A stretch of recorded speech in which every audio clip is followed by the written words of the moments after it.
Hello everyone, my name is Lowko and welcome to a best of 5 series of professional StarCraft 2. Now today what I've got for you is a series that is played entirely on the new multiplayer maps that have recently been added with the new multiplayer season in StarCraft. So I'm really excited to see what this is going to look like, because if I'm not mistaken, I actually haven't seen a single match on any of these maps just yet. At the very least, not of this caliber.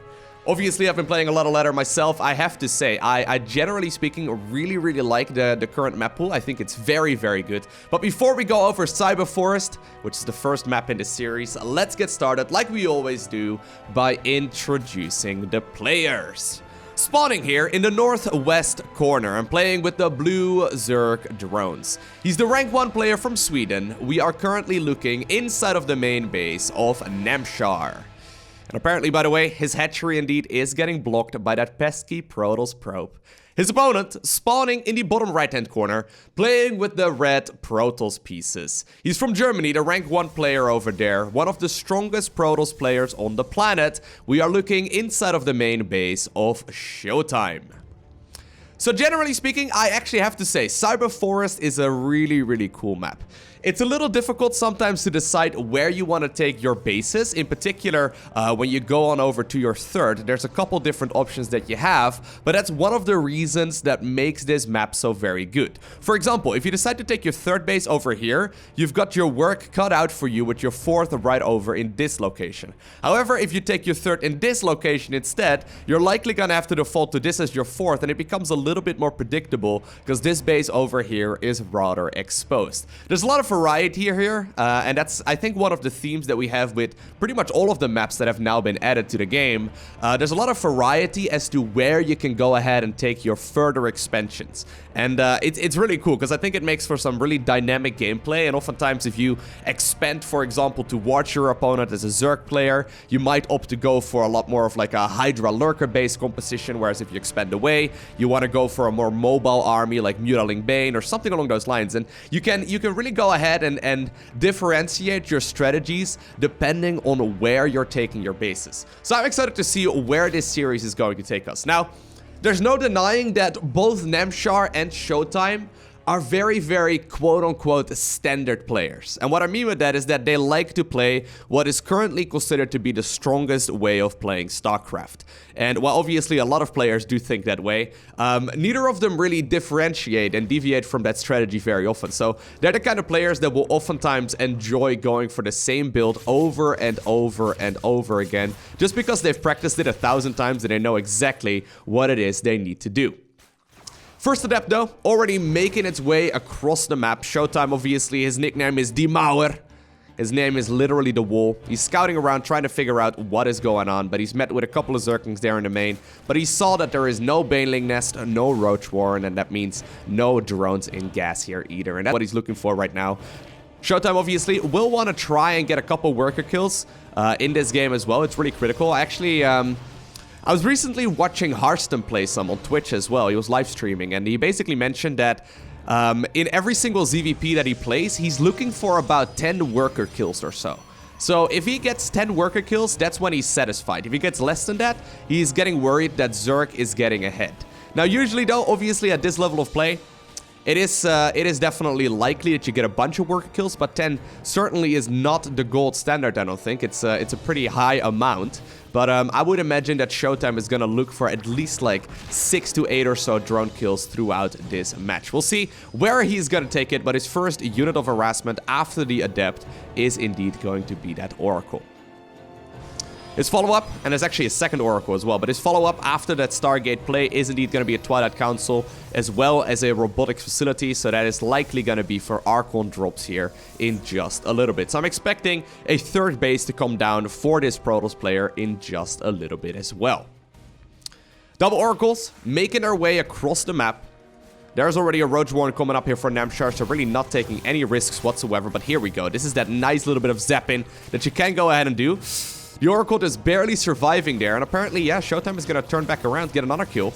Not bad whatsoever, although he wants to be careful, but he keeps both of these Oracles alive, and that's 5 worker kills for practically free, unless this Queen somehow, some way, no. Unless it would somehow, some way find these two oracles that were just simply floating off to the left-hand side of the map. Now, usually, in a game like this, Protosses will try and take their third base around 5 minutes. And that's exactly what ShoWTimE is trying to do right now. But look at the amount of Zerglings that Namshar created. Rather than going for... Ooh, he still plans down the Nexus anyway. But rather than going for more units, I guess the oracles are going to be enough to shoot these links away. But rather than going for more units here, Namshar is following it up with a whole lot of drones as well. So he did opt to go for quite a heavy amount of Zerglings there. Maybe that was a response to seeing those adepts earlier on as well. Maybe he just wanted to be rather safe than sorry. And while I did end up killing a little bit there, that's not really the best scenario to be in if you're a Zerg. Because when you think about it, sure, he killed like 2 adepts there, but he made like 20 Zerglings. That could have been 10 drones.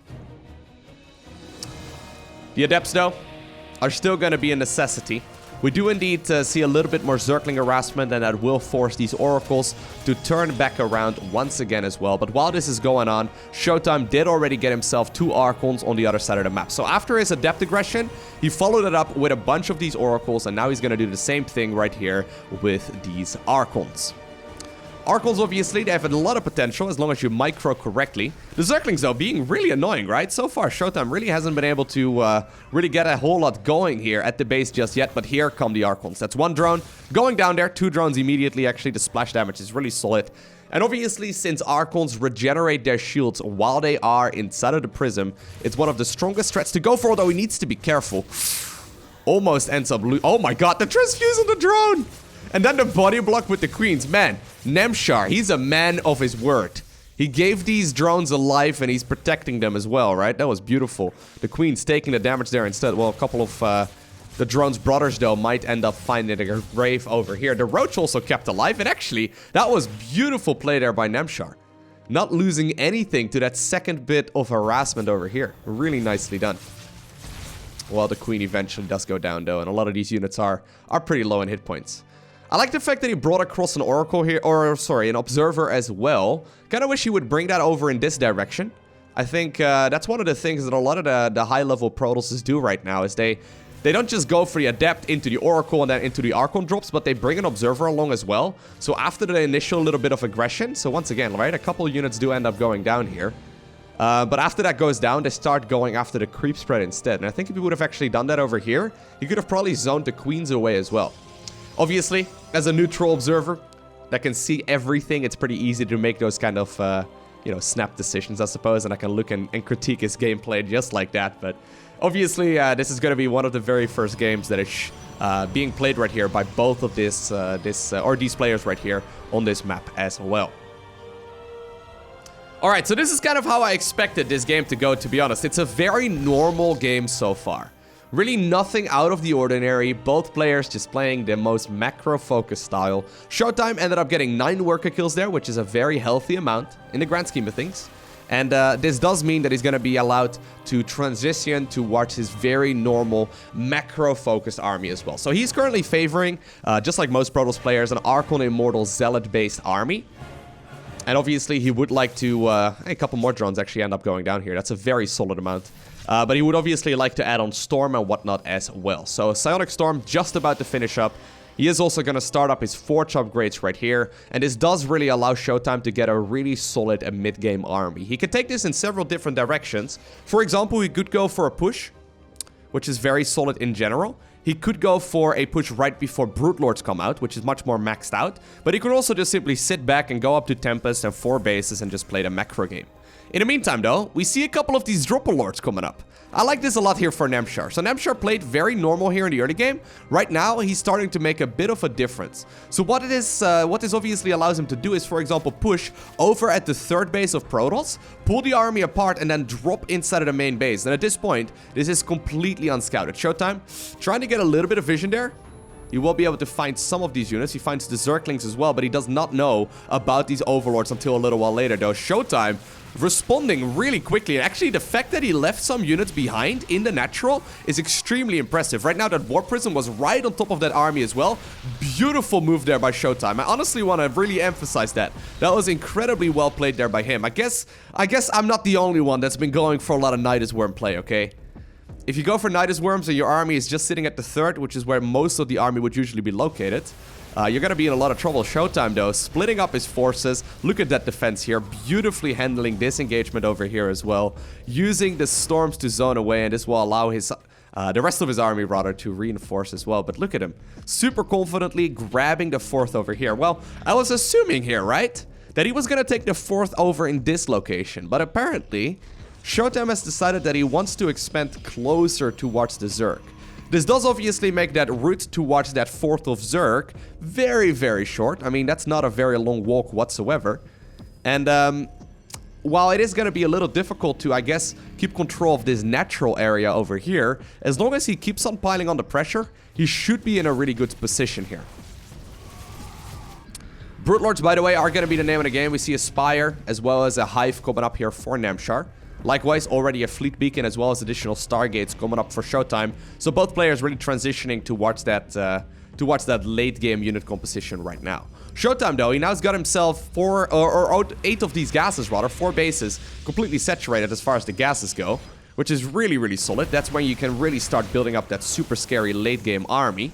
Might even want to add on like a mothership here in just a little bit as well.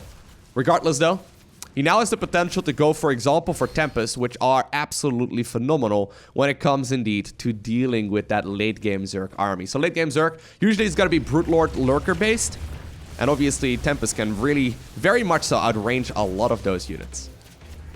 So far, though, not quite enough here for ShoWTimE. He's not feeling confident enough.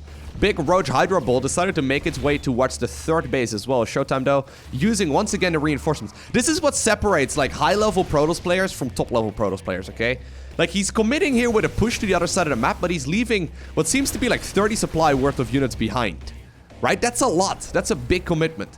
Now, you can group up here in just a little bit, and I think if these Immortals join the fray, as well as all of these Stormy Boys and the Zealots, I think he might be able to actually push through these Lurkers. It's not that many Lurkers. How many are there? 6 Lurkers only in total. Brute Lords will be coming out here in just a little bit. Great Aspire is just about to finish morphing here as well. But here are those big revelations. And ShoWTimE can now start looking at this. And maybe he can make the decision to push forward and go after those Lurkers. A couple of Zealots are now pulling some of this Zerg army apart as well. And this is the opportunity that ShoWTimE is looking for. The majority of those Lurkers completely left alone. Storms are going down and blanketing all of that Zerg army. Drones, in the meantime, are going down to those Zealots that Namshar was responding to. And ShoWTimE, in an extremely clean and well-executed game, is showing us how to play this matchup. Guys, if you're looking to improve in ZVP, take a build that ShoWTimE is playing and just perfect that, okay? Just don't make mistakes. Honestly, this is such a clean-cut game from ShoWTimE. He already is anticipating the switch towards Brute Lords as well, so by no means was that an all-in from him. He already had those Tempest out, but he still saw an opportunity. He took it, played really patiently, he grouped up his units, and then committed to the fight. Super well done there by ShoWTimE. Well-deserved victory. So, it's that kind of strategy that makes ShoWTimE such a scary opponent. You know how people for the longest time made fun of innovation for playing the same Terran strategy over and over and over again?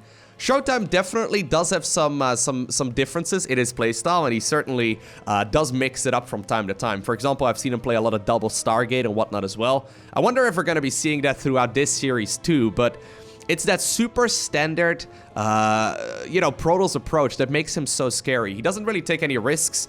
I mean, you can talk about German efficiency all you like, but it's certainly true in his playstyle. He plays a really efficient, well thought out, and well executed style.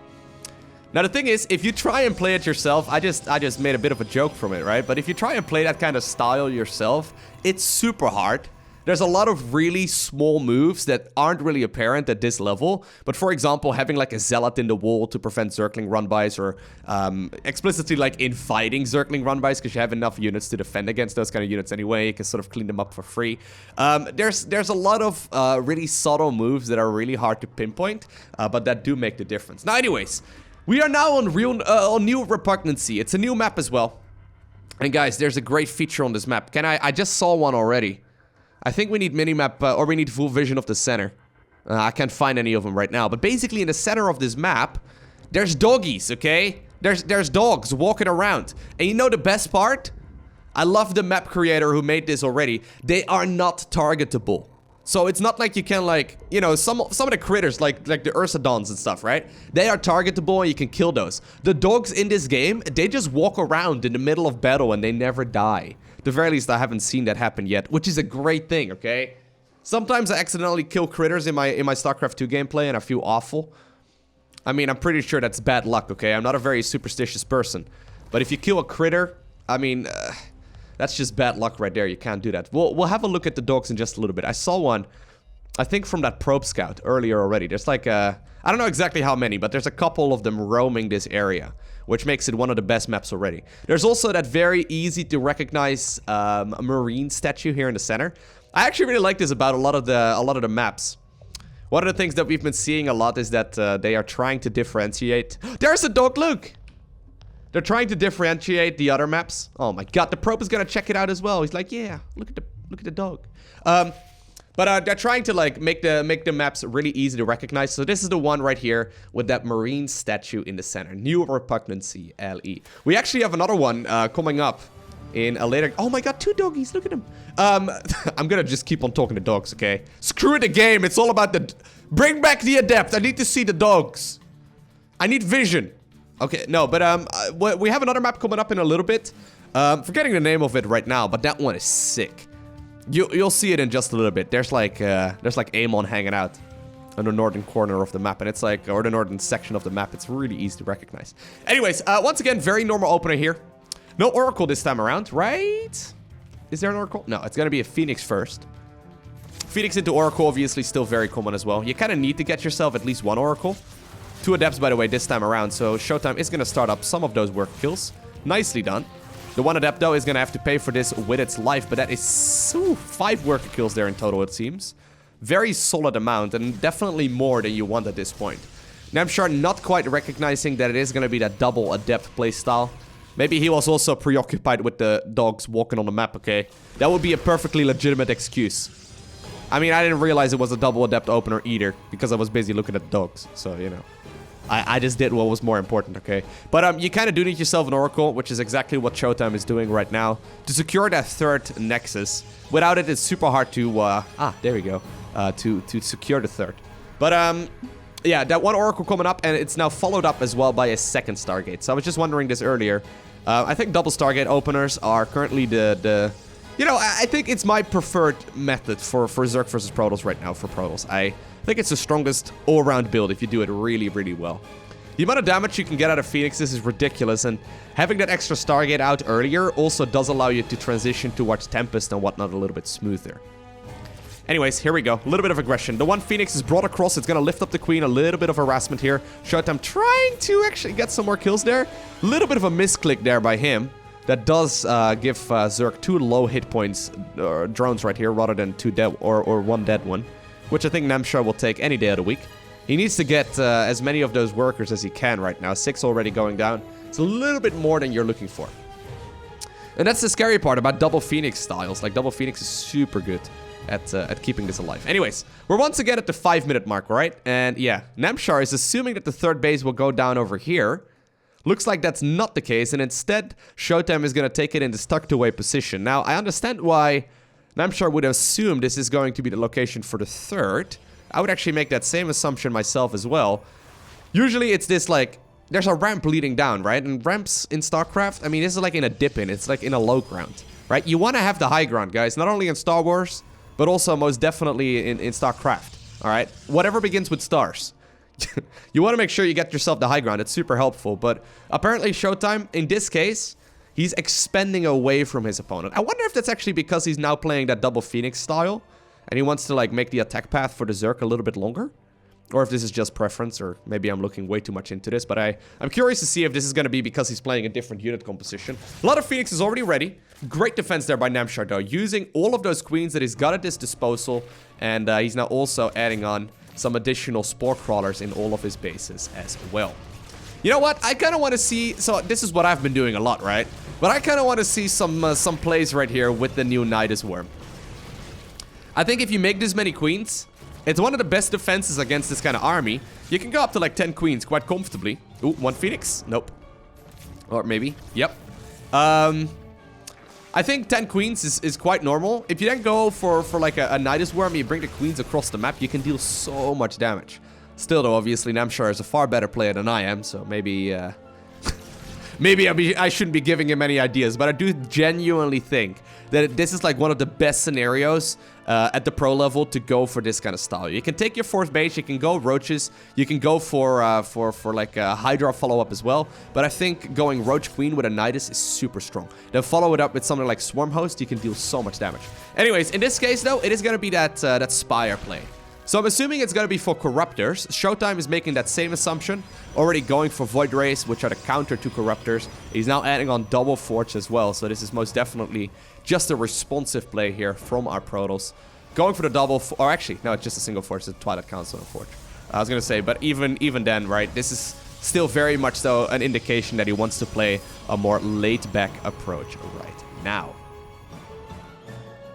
Phoenix is still roaming the map. They didn't actually get... Well, they did get a bunch of kills. Never mind. I was going to say, I don't think they got that many kills just yet, but it takes just a couple seconds and they just pick up a couple at a time. It adds up really quickly. That's 16 worker kills.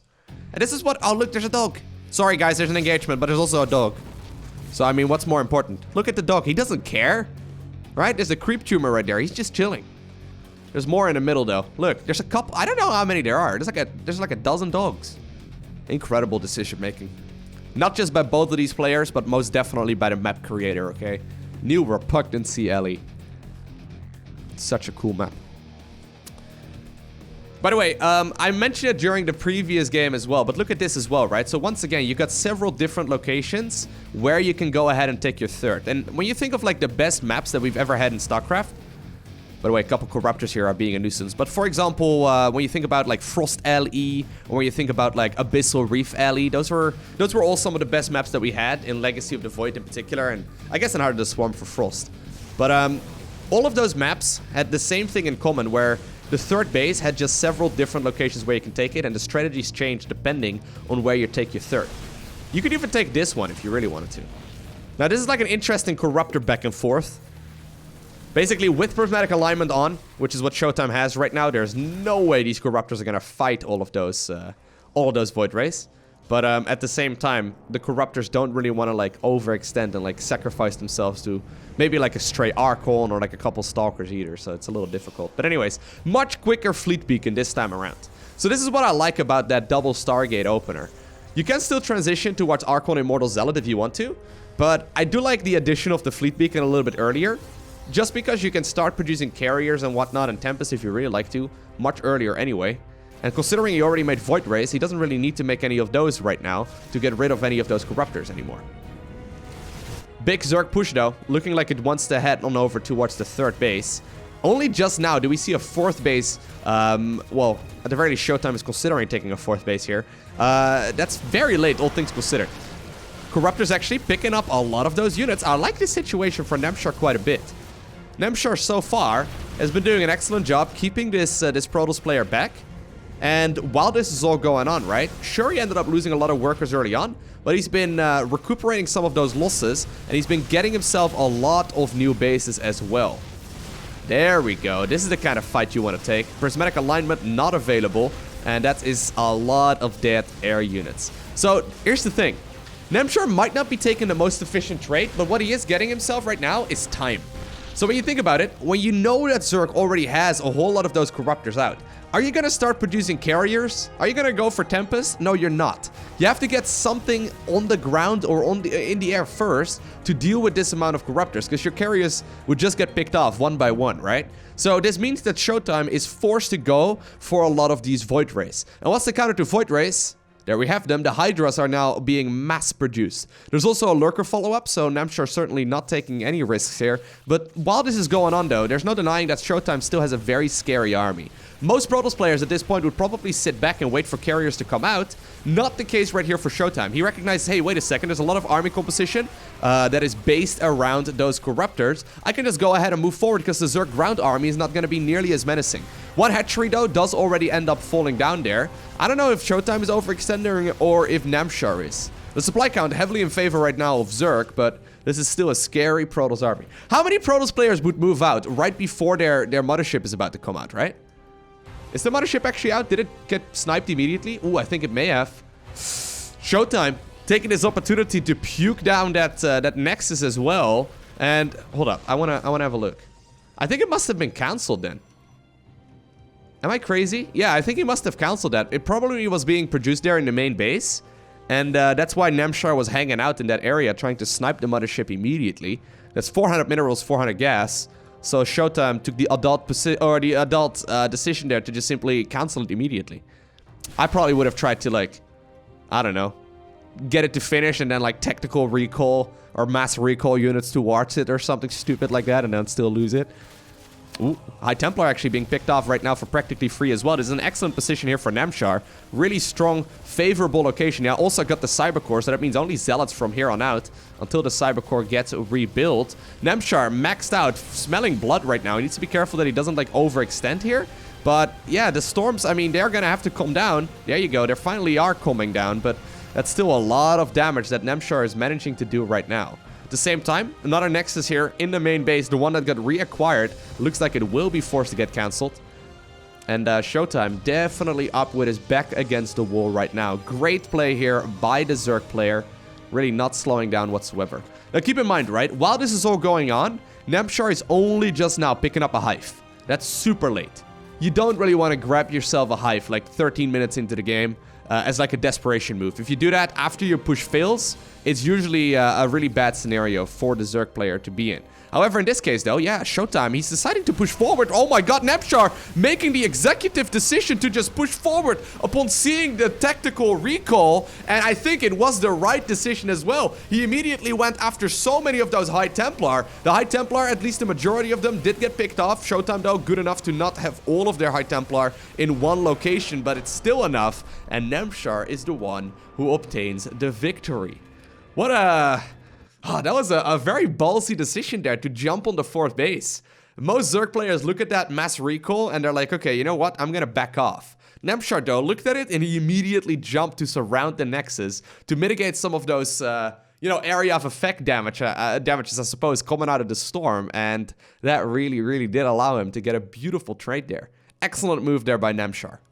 For me, usually, whenever that kind of thing happens, my fight or flight instincts most definitely are headed towards flight, okay? If I see that tactical recall on the Nexus, I'm getting the hell out of there. But Namshar showing us that that is not necessarily the correct option. Well, I brought up Abyssal Reef just a little while ago, right? Abyssal Reef 2.0 has now officially entered the map pool. At the very least, that's what a lot of people are saying. So Abyssal Reef, for those of you unfamiliar, it was like the underwater map. We had it for like a year in StarCraft, it felt like.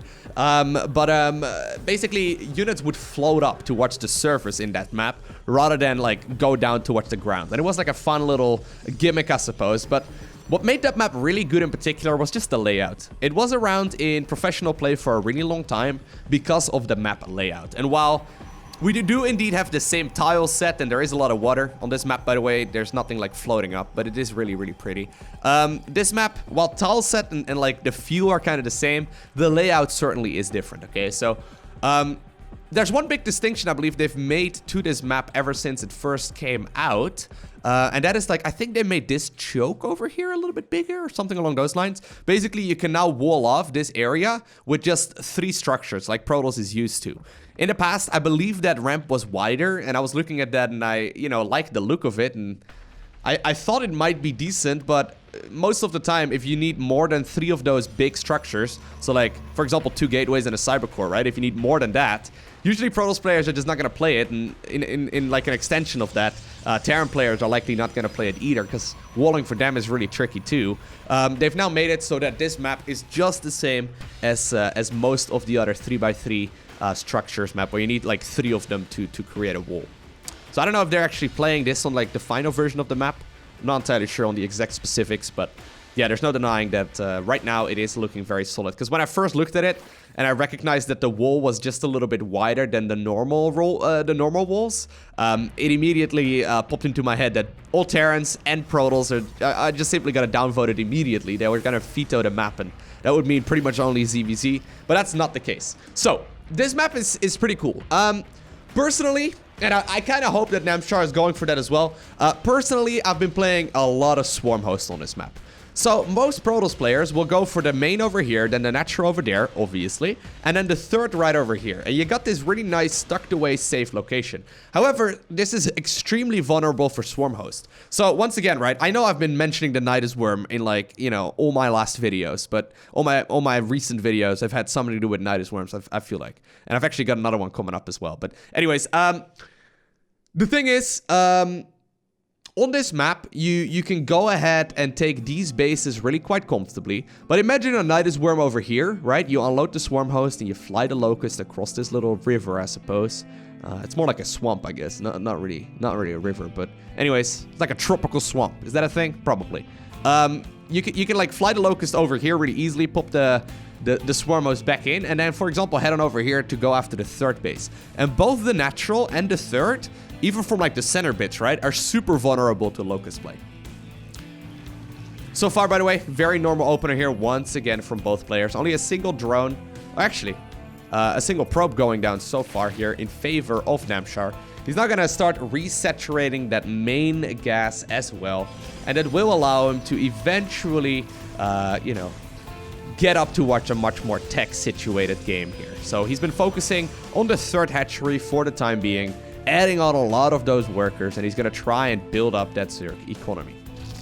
This is pretty much what I expected, though, when I started this series. So most of these guys, and both of these guys, are very well known for just their standard macro-focused game.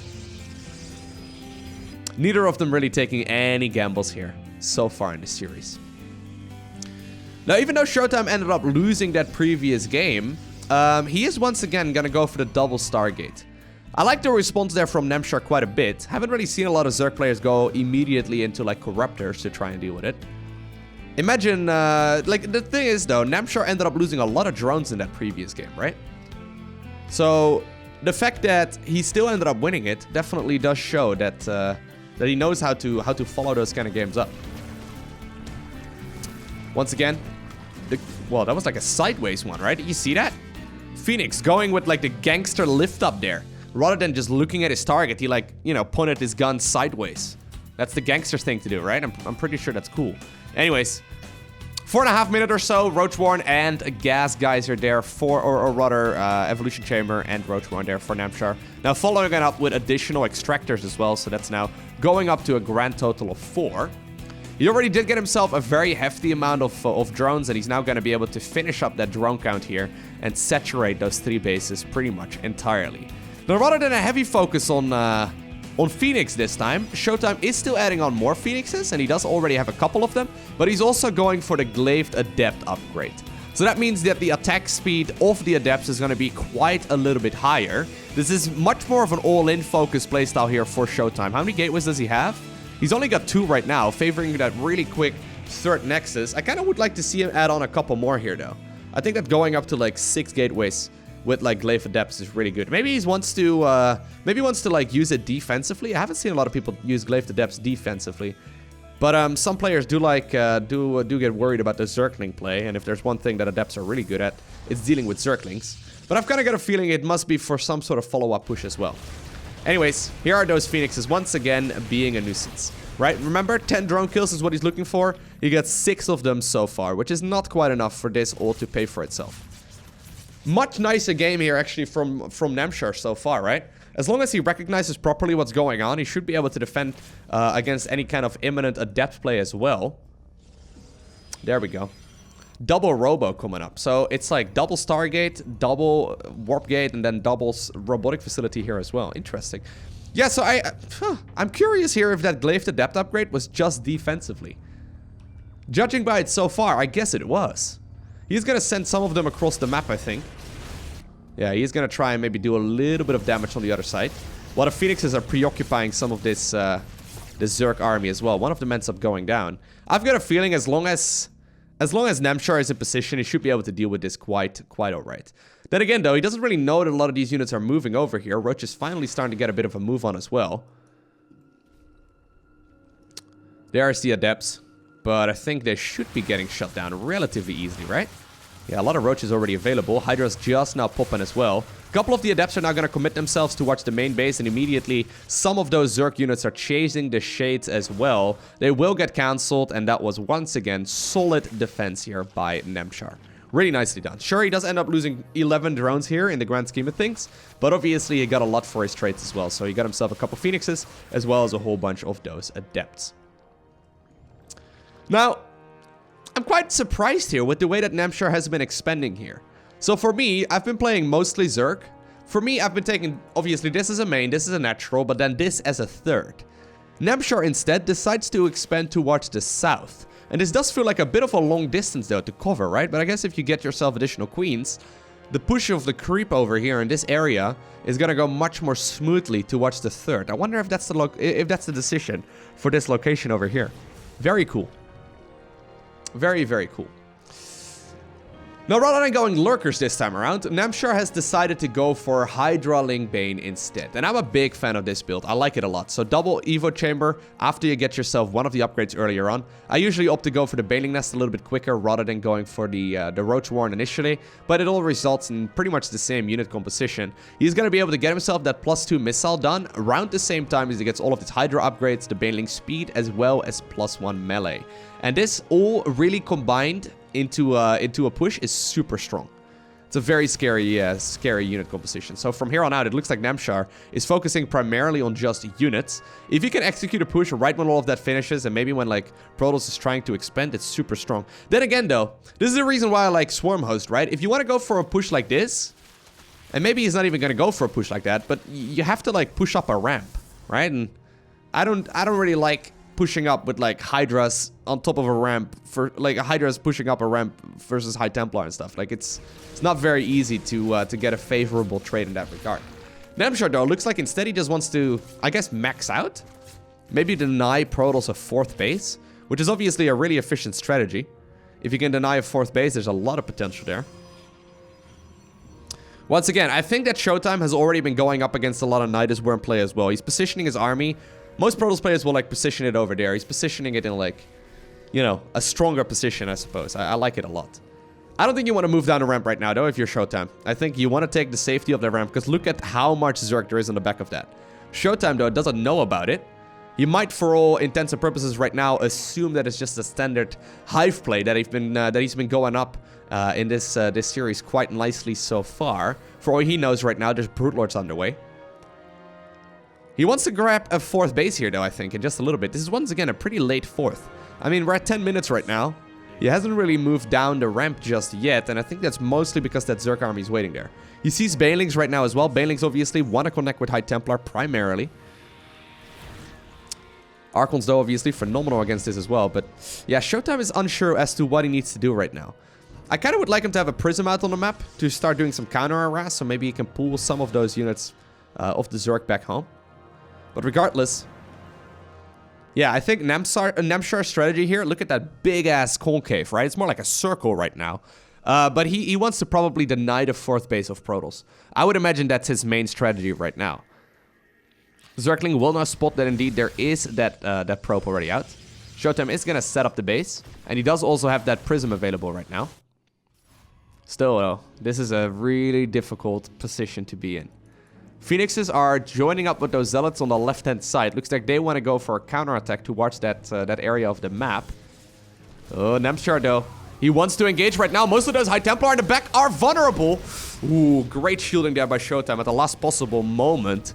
Trying to retarget some of those Banelings down as well and shield some of those High Templar. At the same time, the Phoenixes are busy right now lifting up some of those Queens. And the Zealots, in the meantime, are going to town on the mineral line. Zerg, though, did manage to get the council there on the 4th base, which was his primary objective. And as long as he doesn't lose too many drones, I do like this position here for Namshar quite a bit. He's now got the Hive coming up, as well as the Greater Spire in just a little bit, and then also that Lurker Den. Double Phoenix end up dying there too, so I think that's pretty much all of them gone right now. And that means ShoWTimE is up with his back against the wall once again. So his decision right now is, am I gonna sit back and wait for Brute Lords and get my Fleet Beacon out and start making Tempest while there might already be Brute Lords out? Or is he gonna push with a ground-based army before Brute Lords are available? That's the decision right now that he has to make. Namshar is anticipating that decision. Rather than just going for the Greater Spire, which I think he's going to get in just a little bit, he also added on the Lurker Den, which is really, really clever. Fourth base, though, has once again been reacquired here by ShoWTimE. Zerg once again rolling forward. Look at the amount of storms. It takes 2 storms to kill those Banelings. And while the High Templars sure have not really died yet, there's more where that came from. More and more Banelings are rolling forward. Last second backup, pickup into that prism. Woo, ShoWTimE, man. I would like to be a High Templar in the army of ShoWTimE, okay? That was brilliant. He takes care of them. Like, more so than any other unit. Sure, a lot of them still ended up dying there, but at least most of them ended up going down as Archons, okay? So they embraced each other and hugged together. Okay, so this is kind of interesting. I expected this would be for Greater Spire. That's what I've said like 100 times. But for now, Namshar has decided to not make his Spire great again. Not quite yet. Maybe in the future he will make it great again. For the time being, it's instead going to be a focus right here on +3 missile.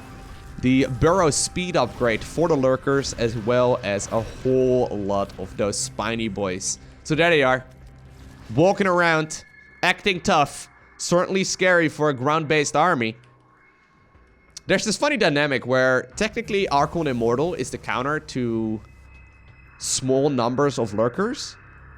And sometimes you see that Archon Immortal, like for example what we saw in game number 1, right, on Cyber Forest. Where the lurkers just got overwhelmed, right? But then there's other moments where if there's enough lurkers, they just kill everything. Like you can have Storm, you can have Archon Immortal, you can have a lot of things, and actually a couple of... Oh my god.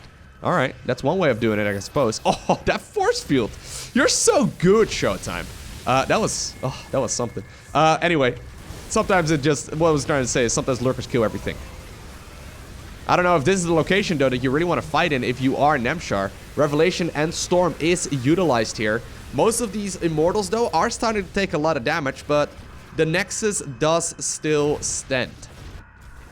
Zealots now, once again, going for a counterattack. ShoWTimE, you know what? I didn't like his position here earlier. He's been doing an excellent job getting himself into this game.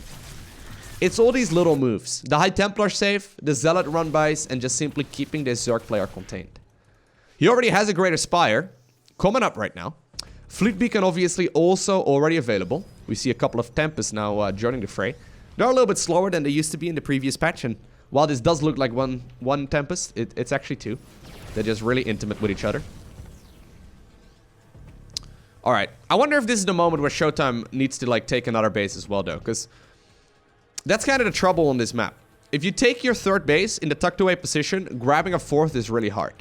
Most of the Protoss players that I've seen so far have been going for a 4th over here, and maybe ShoWTimE wanted to do that as well. But it could be because of like that, like, I don't know, 100 and like almost like a 200-degree angle right there on those Zerg units earlier. Namshar attempting a counterattack there. Smartly, rather than sacrificing his army, decides to push back. But here's that scary lurker army. So that's a lot of lurkers. This is that point in the game where they can just sort of kill everything. Tempest, though, in the air, still dealing a lot of damage. But right now, yeah, I think this is going to be a really tough position to be in if you are ShoWTimE. The 4th base once again ends up going down. And sure, he manages to clean up that army, right? He does push that Zerg back. But where is his economy? His main is running low. His natural is running low. And his 3rd is running out as well. That means that ShoWTimE is almost forced to go for an all-in right now. And if there's one unit good at stopping all-ins, it is going to be Lurkers as well as Broodlords. No Broodlords just yet. I'm kind of surprised he actually hasn't made any of them yet. I guess he's seen the Tempest, so he doesn't want to bother. That one Queen passing through. Not going to happen. But, yeah, this I think is in the bag, right, for Namshar? Unless somehow, some way, ShoWTimE gets himself a miraculous attack. The amount of lurkers and stuff available right now are just super high. There you go. Push it back. That's when you know Zerg is getting aggressive, okay? When lurkers are feeling brave enough to unburrow, walk towards the Protoss army, take the first hit, and then unburrow. Or burrow once again, anyway. Beautiful move there by Namshar, and he actually wins game number 3 as well. Alrighty, so that brings us to match point right here for our Swedish Zerg player. Now, this is the map that I was talking about earlier. Okay, so there's a couple things that I like about it, okay? So the map layout is really good. Some people were comparing it to Stasis LE. Stasis LE obviously had like that you know, high ground or like the dead space between the main bases as well. But on this map, you expand away from your opponent. Whereas on Stasis, I guess this would be like your natural, right? And all of a sudden you have like a really short travel distance. This is more like the 3rd/4th/ like 5th on this map usually, okay? So it's very different because you expand away from your opponent. Now, the second thing that I really like about this map is the design, okay? I think it's really cool. This kind of gives me the vibe from some of the epilogue missions from Legacy of the Void. I think it's just a beautiful tile set that is oftentimes not used properly. We've seen this tile set in the past, but then it was just too dark. So like the map creator just made it look really pretty and it looked awesome, but when I was playing on it, like for example, Acolyte LE if I'm not mistaken, although it did have a different tile set, but it was like so pretty that I couldn't find my units. I couldn't differentiate which units were mine and which were my opponents, and it just was a little bit too gloomy. Now, one other feature though, you ready for it on this map? Is Amon himself. Isn't that sick? Look how beautiful that is, okay? Like, I just think back of like Steps of War and like Zalnaga Caverns and Metalopolis, right? And those last two were considered really good back in their day, okay? But they certainly had nothing on map design like this. Look at that. That's so sick. I just think it looks so pretty. And it's like nicely tucked away as well, right? It's not like a nuisance. I guess a Zerg player or like a map maker rather could like put it in the middle of the map and it could block vision. But instead right now, it's just sort of hanging out in the dead space, keeping an overview of the battle. And luckily, opposed to the epilogue missions, it does not destroy our main, which is nice. Imagine that if like... I don't know how many of you have played the StarCraft 2 campaign and the epilogue for that matter, but I think it's the final mission? The third one? I'm not entirely sure, but I think it's one of the last missions of Legacy of the Void, where you have Amon hanging out on the map as well, and I think that's where they got it from in the map editor. But he basically destroys your main base at like a certain point in the game, and then it destroys your natural, and like basically your bases get killed. But he doesn't do that on this map. Imagine if that would be a feature in multiplayer. I know a lot of you are thinking right now, yes, that sounds awesome, Lowko, we should get that. I can guarantee you, if they ever put a feature like that in your main base, where like at the 12-minute mark, Amon comes and destroys your main, I can guarantee you that all Zerg players and Protoss players and Terran players at the highest level would immediately downvote that map. There's no way they would ever try and go for a map like that. I hate to break it to you, but it would be cool to see. Don't get me wrong, it'd be cool to see, but that'd be a little bit too crazy. What about we get like the Devil's Playground, the Reaper mission from Wings of Liberty, where there's like almost like a day-night cycle, where at some point the map gets flooded with lava. What about that? Would that be cool in a map? Like the Vermilion problem in co-op? Would you want to see that in multiplayer? Where at some point, some parts of the map are accessible, but some points they aren't? I would not be against that, to be honest. How sick would it be if there's like an attack path that is only available during certain portions of the game? Right now, obviously, we see that with like rocks covering certain attack paths. But what about like the first 5 minutes of the game? There's like lava in like the shortest rush distance of the map to prevent like really aggressive play. However, after 5 minutes or so of in-game time, that pathway opens up because there's like no lava there anymore. That would be pretty cool, right? So I'm not saying like it's gonna have to like flood in continuously and there's like cycles of it. I would say like it just like floods out of the map at some point, opening up a whole new attack path. I would actually not be against that at all. It's like a different version of rocks, right? That'd be pretty sick. Yo, if there's a map maker listening to this, can you make that? That'd be cool. That'd be pretty cool. I would like that very much. Anyways, once again, very normal opener here for ShoWTimE. Once more, recognized as well, just like we did, that the double Stargate opener has been bringing him a lot of success. Interestingly enough, the game on Cyber Force was the one that he won so far, and it's the only game where he did not go for the double Stargate opener. He lost the other two maps that we've seen so far. You know, he did a lot more economic damage, I guess, in both of those. But I guess the response from Namshar to double Stargate play is just really solid. So once more, very normal, standard laid-back game. Sometimes I look at these kind of matches really closely, and I try and make sense of the timing. So, for example, gases. In some of the other maps, we saw Namshar just take like 3 additional gas immediately. And now he's taking like 2, and then 1, and then like another 1. Like, what's going on with that? And now he takes 2 more? These seem like relatively random timings. I guess they might be related to the amount of drones on minerals there. Couple of depths now, though, shading forward. Really nicely done. Namshar just ended up losing a whole lot of Zerglings over at the 3rd base of the Protoss player. And while the Queens should be able to eventually get rid of that, that is still a really healthy amount of drones there that already end up going down. 7 in total. And I think he would gladly trade a couple of those adepts for 6 worker kills. And here we go. The Phoenixes swooping in, getting themselves a couple more of those worker kills as well. And this is the kind of game that ShoWTimE definitely likes to be in. He got adepts over here as well as a shield battery to defend the 3rd. The Oracle available right here too. So that's definitely not going to go down to just a bunch of Zerglings here. And now he gets to decide to control and the pace of the game. So it's going to be a double robotics facility follow-up right now. Once again here for ShoWTimE. Double warp gate, double stargate, double robotics. And I think we're going to see a Forge and a Twilight here in just a little bit as well. This is like the game where I think he feels a lot more comfortable. So he's not really under any kind of pressure here. He doesn't need to worry about anything. He's been able to keep track of this Zerg player quite comfortably. Namshar taking the same approach as he did in game number 2. So he's going to go for that Hydra Den, but also now get that Spire out. So I think he's gonna go for the Corruptors. I've actually had a game on this map while the Tempest, or while the Phoenixes are going to town. But I had a game on this map where my opponent decided to go for Tempest. And like, he tried to do the Stasis LE thing. Where they would like hit right over here and they would deal so much damage from like this location. I think that's the reason why the map maker made this part so wide. So on Stasis, oftentimes you could like hit your opponent's mineral line quite comfortably with Tempest, right? On this map though, there's this like whole, I don't know what you call this. I don't know. It's like this whole ledge over here, I suppose. This whole mountainy part that has been added, right? They could have just cut it off over at like, I don't know, this area and just removed that. That would have made Tempest play really strong. Making it just a little bit wider certainly does make it a lot more friendly towards all of the different races. I like it. It's super sick. More gateways finally coming up as well as that Templar Archives. Twilight Council has also been produced, so we see the charge upgrade coming out here for ShoWTimE. He's gonna try and just play a much more macro-focused game, and I think that's what he needs to do. I think that's where he shines. On this map, it is much easier usually to take a 4th. So if we compare it to the previous map, Corruptors, by the way, are out. But ShoWTimE doesn't necessarily need to just grab this one. He could also grab the one a little over here. It depends in what direction he wants to expand.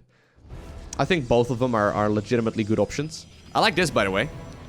Walling this section of the map in with a couple of those gateways, preventing any banelings from making their way towards that mineral line. Really nicely done, and I also like creating a bit of a wall over there. Shield battery, photon cannon. This is going to be super hard to break. Namshar now also awaiting that 4th Nexus. It's not out just yet. It's not available. Already though, once again with those Corruptors out, ShoWTimE is going to go for those Void Rays. And I wouldn't be surprised if he's going to start playing that really big Stargate army once again in just a little bit as well. Did I just see a Swarmos on the production tab? Am I going crazy? I may have been going crazy. Maybe he made one and canceled it, or I must be going insane. Regardless, Namshar, moving forward, feeling brave. He found himself where that Stargate army is located. I kind of like the fact that Namshar isn't even attempting a push towards the 3rd, because he knows he's not going to be able to get any damage in here. I think most weaker Protoss players would like bring some of their other units across as well. So right now the Archons are making their way over here too, but I can imagine a lot of Zerg players would try and do like a push towards the 3rd here at the same time, but it's not going to happen against a player like ShoWTimE anyway. I mean, he's called Demauer for a reason, right? It's not going to happen. Lurker's coming up here for Namshar once more. So he's really been liking that Hydra Lurker composition, right? I remember the day when Corruptors were exclusively used to morph into Brute Lords. Like, people were like, why would I make them? Right? If I can make a Mutalisk, why would I make a Corruptor? Corruptors are tanky, sure, but they're slower. They're not nearly as strong as they look, and they can only really shoot up. What's the point? They can't shoot down. Well, obviously they've received the speed buff, and they've become very solid all around. Their previous corruptibility got changed towards this this caustic spray ability that allows you to puke down buildings. I almost think he could have committed there. Right? Do you think he should have? It's hard to say. But, yeah, there's no denying that they certainly have found their way into the meta. And obviously, if you have the Spire out this early, not only can you start up, like, upgrades for it. In this case, that's not what Namshar is doing, but he could, for example, start up, like, a carapace upgrade right now for those units. And then, once you inevitably go up towards Brute Lords, they're gonna already have one carapace upgrade, which is really, really nice. Regardless, Infestation Pit will be acquired right now, and I think we have once again, not surprisingly when it comes to Namshar and ShoWTimE, but I think we have once again a macro-focused game. Looks like the Corruptors are trying to see if Amon's home. They have to go a little further towards the west, but oh well. Looks like they got scared, and they want to start puking once more on that Nexus. I like this. So sick, right? A couple Phoenixes are not going to be enough. Now, okay, guys, if you want to attempt this kind of thing yourself, is he going to commit? I know, he doesn't want to sacrifice all of them. You cannot use the all-army hotkey, okay? I've made that mistake for you. You're welcome. If you use the all-army hotkey and you try and, like... Hey, there's like a circle over here. Interesting. So you can't fly over Amon, I guess. Anyway, if you use the all-army hotkey, obviously Caustic Spray is going to be denied. Big push, though, in the meantime here from Namshar. He's got those lurkers in a good position. One of the High Templar apparently found its way outside of this, like, I don't know where. This is, why did it get over there? I have no idea how it got over there. But this is still a really strong position for Namshar.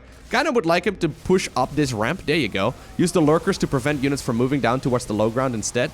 Excellent storms, though, so far here. Blanketing most of those lurkers as well as a lot of those Hydras. And, yeah, Demauer, man. You're not gonna break a wall, right? You can pound your fist at a wall all you like, but it's not going to happen. Right? Unless it's a really, really weak wall. But ShoWTimE showing us how to defend against this. He's so good, guys. Like, I mean, those previous two games, sure, he lost them, but he still showed us some really solid games. I think ShoWTimE in this kind of situation is just feeling really confident. One of the big differences that like separates, for example, someone of the caliber of ShoWTimE from like someone in like Master 1 or like low Grandmaster is just that patience. So when I find myself in those scenarios, and I'm like a Master 1 Protoss at best, I think I'm currently Master 2 actually with Protoss, but anyways, I find myself blanketing and like storming all over the place when I get the opportunity. ShoWTimE though, never like stacking any of his storms. Like storm does not stack, does not deal increased damage when you like stack a whole bunch of it, but he's just simply sprinkling it out there, I suppose, right? You don't really sprinkle a storm, I guess, but I'm sure you get what I'm trying to say. Like it's really difficult to play super patient when you're playing a Protoss like that. Do you want to wait for another warp in? Do you want to wait for reinforcements? When is the right time to push?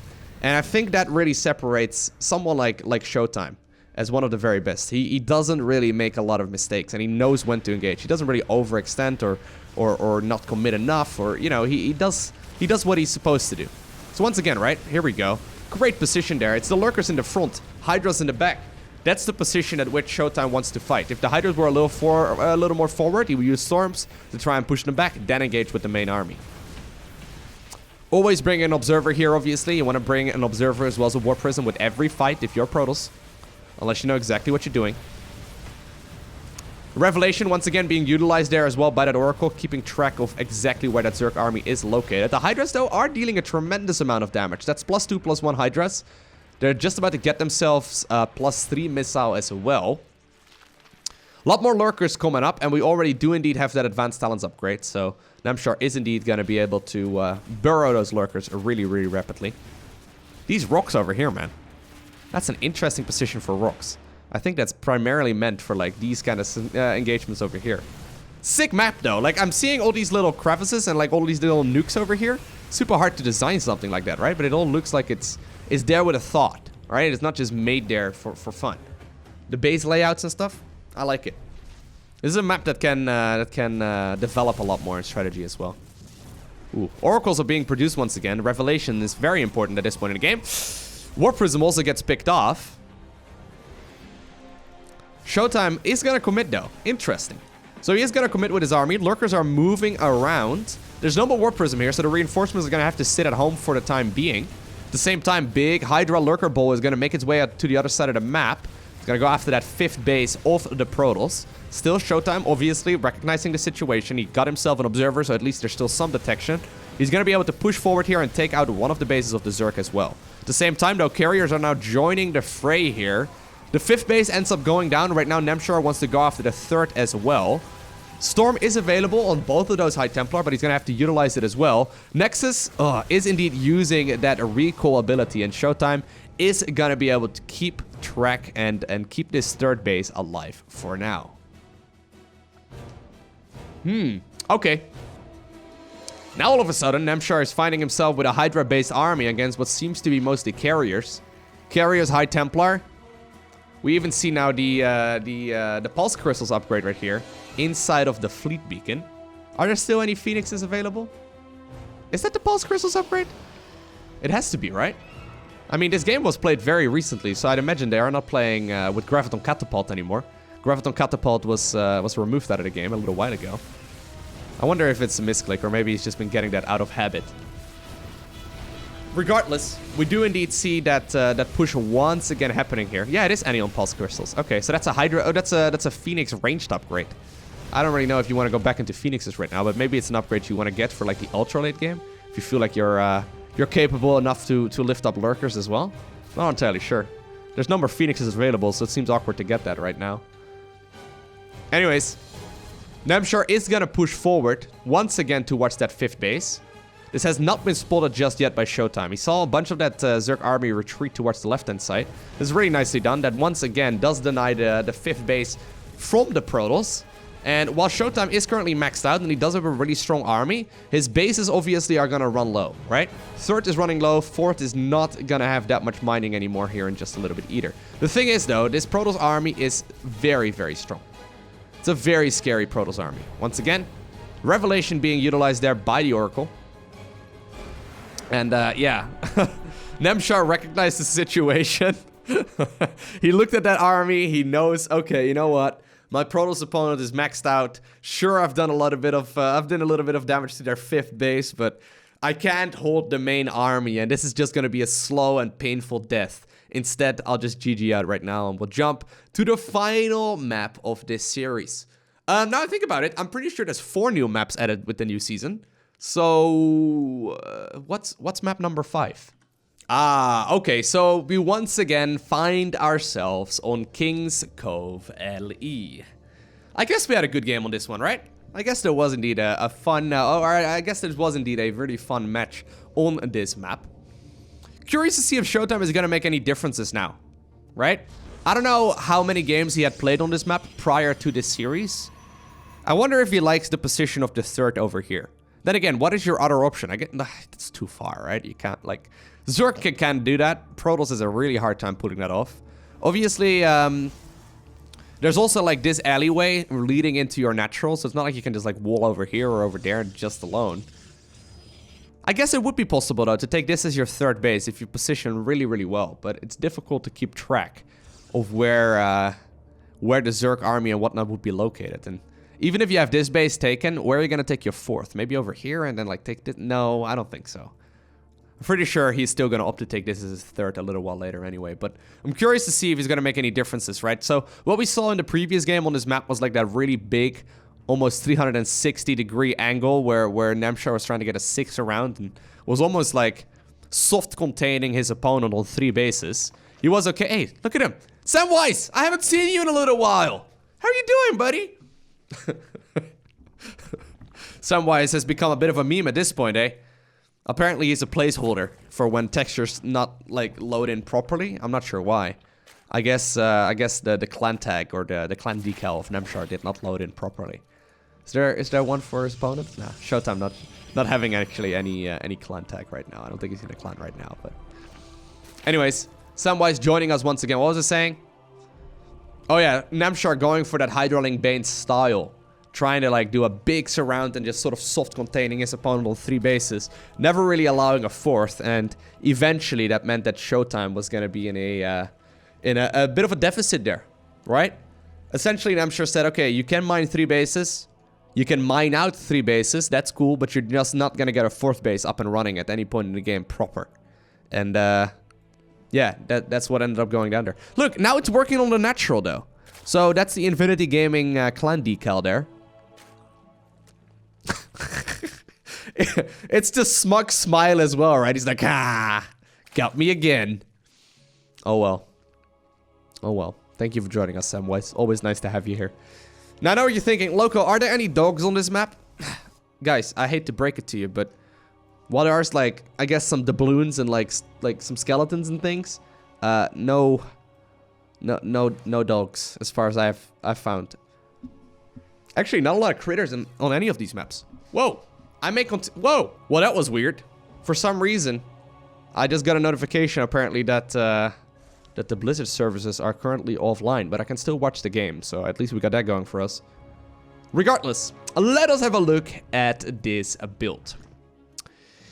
We have, once again, a Stargate-based opener. And look, I know some of you might look at this and be like, oh my god, these games are all the same. It's all what these Protoss players are doing. It's just the same build every single time. I mean, we saw at least some variety from Zerg with Hydroling Bane and Lurkers and stuff, but what's this? Why is he doing the same Stargate-based opener every time? Look, with the most recent patch, Protoss has been getting more access, I suppose, towards that robotics tech army.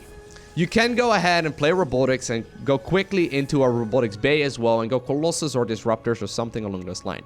The thing is, with robotics tech, you can obviously get yourself observers and they're fine when it comes to scouting. However, there's a couple things that make an Oracle so very useful, right? Not only can you use it for harassment, you can use it to defend your third base, and you can use it for scouting and detection later on into the game. So the Oracle is a really well-rounded unit that you pretty much want to get every single Zerg versus Protoss that you want to play safe, because it fulfills so many of those roles all in one. Whereas with like an observer, sure, you can get scouting and detection, but like that kind of is it, right? Like you're not gonna go for an observer and have an easy time taking your third base against Zerglings, right? At this point in the game, Zerg is only gonna have Zerglings and Roaches at his disposal, and that means Oracles, it's just gonna be super, super good when it comes to grabbing that third. Plus, on top of that, Phoenixes, which is once again what ShoWTimE is going for, are almost guaranteed to deal damage.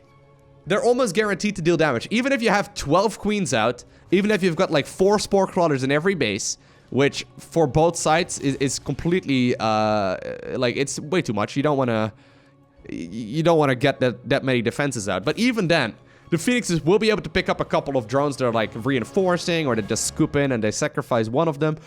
They are just almost guaranteed to deal damage. Whereas if you go for like, what are you gonna do? Like immortal drops or something? It's super hard to pull that kind of thing off. Likewise, one of the design goals that they've had in Zerg vs. Protoss is that the Colossus and the Disruptor should see a little bit more play. Look, in all of those games, we've been seeing Namshar go for a Roach Warren anyway, and he's pretty much already added on a Spire really early on as well, even if he wasn't going Hive just yet. Obviously, that was a response to seeing double Stargate, but Zerg can do the exact same thing if they don't see double Stargate. So it's this weird ironic move, where if it's not double Stargate, it has to be a robotics play. That means there's likely going to be a Prism out or Colossus coming, and in both of those scenarios, you may as well get yourself a Spire to get some Corruptors out. Right? So, like, oftentimes you will almost blind counter it, plus Roaches are phenomenal against Colossus anyway. Now, that's not to say Colossus are not playable or not very good. It's just that this is better, right? Look at this. There's a reason why people play this. It's so very good. You gotta go for Colossus drops? Why would you go Colossus drops if you can go Archon drops? It's way better in every way and much cheaper. Plus, you can then already get yourself your High Templar tech and get the solid splash damage out that also hits air, whereas Colossus don't... Like... Sometimes people ask me questions like, hey, why doesn't the Colossus see a lot of play at this level? Well, it's not that it's bad. It's just not good enough. But in order to, like, make it more powerful, maybe, by the way, the meta will shift, and I will regret these words in a couple weeks' time, but I highly doubt it. Maybe if they, like, the thing is, if you buff up the Colossus right now, it's gonna completely break Protoss versus Terran, right? Because they do see play in PvT. They're really good against bio armies, obviously, and, that's what the majority of the Protoss versus Terran games are like, so... yeah, it's a weird thing. Protoss is always looking to try and get splash damage, but the most reliable source of splash damage is pretty much always going to be the High Templar. Because it hits air, it hits ground, and it's like a nice tech to transition into, but also to transition out of with Archons. And once again, man, look at the damage. 17 workers going down. This is where we can easily see Namshar crumbling down, okay? He's gonna be forced to now... So look, he wants to go for that same push that we saw in the previous game, I think. With Hydraling Bane, set up that big surround and all that. This time around, though, he's taken so much damage. And most of those Protoss units are still up in the air as well. Look at that! It's a perfect game so far from ShoWTimE. He has not lost anything. And he's killed 7... He's not lost anything? Not even an adept or like a probe or something? Wow. That is something. Okay, so yeah, ShoWTimE has not lost anything yet. Look at that. Units lost, total. 0. Well, I don't think it's gonna last until the end of the game, but he certainly has been trading very well. Yep. So I guess something was killed there, but 22 workers. 22 worker kills, guys. ShoWTimE though, Demauer, using his German efficiency to macro up a bigger force, transitioning after the double warp gate into the double stargate into the double robotics facility. Now adding on himself that storm as well as the forge. He's gonna be able to get himself that Twilight Council upgrade, and he's gonna grab the 4th base. So this is the difference he's making right now. He's gonna grab that 4th base at 8.5 minutes. So 8 minutes 40. Remember in the previous game, I think he got his 4th base up past the 10-minute mark. So maybe he felt a little bit threatened. Maybe it's because he's done so much damage this game and he's feeling confident that Zerg is gonna redrone. But there's no denying that this 4th base is much earlier, and I think this will definitely play out in his favor. If he gets a couple of shield batteries set up over in this area, maybe a couple of other defensive units, he's going to be in a phenomenal spot. I like this a lot. Alright, now Namshar did pull ahead here when it comes to the supply count. Can be a little bit deceiving. Roaches are very, very supply heavy. I'm surprised he actually hasn't played Swarmhost in any of those games. I think Swarmhosts are really good against Immortal-based compositions, but I guess ShoWTimE might just be too good with his Storm play to like get the good connections going. But look at that, right? Oh my. Double shield battery, triple photon cannon, as well as double, or actually, I guess that's the 3rd one right over there. Triple stasis ward over here too. ShoWTimE is not taking any gambles this time around with this base. He knew that it cost him the game when he couldn't get it up in the previous one. Right now he's feeling good. That beautiful observer placement as well. Completely showing exactly where the army's located. And while some of these phoenixes may end up dying here, you don't want to give them away for free. You don't want to. You don't really want to keep them until the super late game either. But I guess they're still useful at this point, right? Anyways, Namshar has decided that this is the moment in the game where he wants to go for a push. Question is he gonna have enough? He wants to go for a similar engagement as he did previously. This time around, though, we see that 4th base already done. We see a lot of photon cannons joining the fray. A couple of banelings are trying to get the connection, though. But so far, it is not working out just yet. The majority of the High Templar are still in the back. While I don't think they have energy anymore for Storm, this is certainly a push that will be deflected. And ShoWTimE is showing us exactly how you want to deal with this and how you want to adjust. Not just in one game to the next, but also in a series. You know, you really want to change your strategy in a series like this as well. So it's all very, very minor and relatively small, but it adds up really nicely. This time around, yeah, Namshar is going to try and do a double-pronged push. Hit on the right-hand side as well as the left-hand side. Works against weaker Protoss players. I don't think it's going to work right here against ShoWTimE. There's a big Zergling run by though. This could certainly get something done. Warp gates are likely going to be on cooldown right now. And that's, yeah, a lot of probes actually taking damage. So there's not that many warp gates, right? And that's one thing to keep in mind. There you go. That's a nice bit of damage there. 7 probes going down. At the same time, big push forward here as well. Banelings once again trying to connect with the High Templar. Not gonna happen. But still, without Storm being planted down on those Hydras, they will stand strong and fight the Zealots as well as those Immortals. Creep spread, by the way, absolutely off the charts. I feel like I've been fanboying a lot over ShoWTimE here, but look at the creep spread. Considering the amount of damage that Namshar was in earlier and the amount of damage he took, he's been doing an excellent job getting himself back into the game. Once again, a lot of damage here being dealt. Looks like 2 of these Immortals will end up going down as well. Storm once again, though, blanketing all of those Hydras. And I think this will also be deflected with relative ease. ShoWTimE has been feeling a little bit afraid, though. He has not saturated the 4th yet. He's not been producing any additional workers for that, at the very least. He's got himself a couple of them, but he hasn't probed up in a little while. Once again, a couple of banelings making their way towards that mineral line. There you go. An additional 10 probes do end up falling. And Namshar, slowly but surely, is crawling himself back into the game. Look at that. 26 probes here in the grand scheme of things. 27 right now, just to add insult to injury. He is evening up that worker count really nicely, or at least the workers killed count. Worker count wise, he's in a really, really massive advantage. However, this time, he still is only, he's still only at lair tech. So he does not have a hive transition ready to go. He does not have lurkers. He does not have a whole lot of anything. It's just going to be Hydraling Bane here. I wonder if he needs to start adding on some kind of tech here. Because the Mauer is known for defending, okay? The Mauer is known for just holding this at some point and then pushing across and winning the game. I'm a little worried right here for Namshar if he keeps on throwing Hydraling Bane at this. Because I think that at some point, ShoWTimE will be able to decisively stop it and then push across the map. And if you don't have yourself lurkers or Brute Lords available, he's going to likely be able to push for the victory right then and there.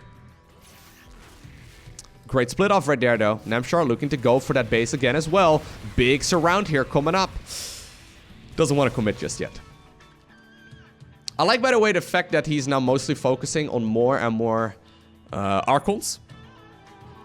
Rather than going for a lot of these Immortals, he's been going for Archons instead, which are much, much better against Zerglings and Banelings. Great engagement there, actually, by Protoss. Shield battery, obviously, very useful. Once again, getting a good call as well. A couple of the Phoenixes, though, flying up above head of those Hydras, but while they ended up going down, I think they aren't that worthwhile anymore anyway at this point in the game. Yeah, so Namshar, he's starting to look a little desperate here, right? Just throwing stuff at a wall. This would have worked excellently if the 4th base wasn't up and running for all this time already. And that's the scary part here. Protoss has more army where this came from. He's got a backbone economy, and he's going to be able to continuously build more stuff. Zerglings, though, coming up with that counterattack. I like this a lot. Once again, a couple probes will end up going down, but apparently this will force at least a couple of those units to go for the tactical retreat.